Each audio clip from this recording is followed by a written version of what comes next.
पाऊले चालती पंढरीची वाट। तर नमस्कार सगळ्यांना, हरिकृष्णा। तर आपण आज पंढरीच्या वारीमध्ये पंढरपूर हे 40 किलोमीटर राहिलेले आणि खूप आनंद होतोय आणि खूप ओढ लागली की भगवंताच्या भेटीसाठी की आपण थोड्याच म्हणजे वेळामध्ये किंवा थोड्या 2 दिवसामध्येच आपण आता पंढरीचा पांडुरंगाचं दर्शन घेणार आहोत। तर असा एकच भगवंत, एकच जो पायावर आपल्याला डोकं ठेवू देतो, महाराष्ट्रातला सगळ्यात आपला साधा भोळा देव म्हणजे विठुराया आपला।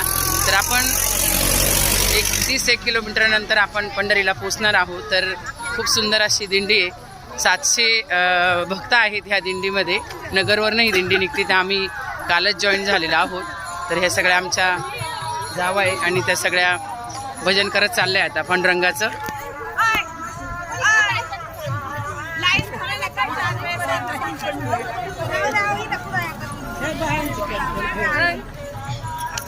ह्या 8 दिवसापासून आलेले आहे सगळ्या आणि आम्ही काल जॉईन झाले। तर पाय दुखता का? नाही दुखत तुझे का?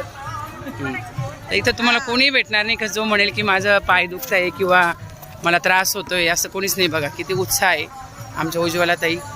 आणि असे एकूण एक जय हरी व कोणी वयस्कर असतील, कोणी म्हातारे आजी असतील, 85 असेल, 90 असेल, 105 वर्षाचे सुद्धा आजी इथे शिस्तीत आणि छान पांडुरंगाचं कीर्तन करत चालतात। तर हाच एक महिमा आहे पांडुरंगाच्या वारीचा, बघू शकता। खूप मोठी प्रचंड मोठी दिंडी आहे। पालखीच्याही पुढं खूप सारे भक्त आहेत आणि पाठीमागेही आहेत। तर रामकृष्ण हरी माऊली, चला या दिंडीचा आनंद घ्यायला आता सगळेजण उत्साही झालेले आहेत पांडुरंगाच्या चरणाचे दर्शन घेण्यासाठी, त्याच्या पताका बघण्यासाठी आणि पूर्ण पंढरपूरला प्रदक्षिणा घालण्यासाठी। चला रामकृष्ण हरी।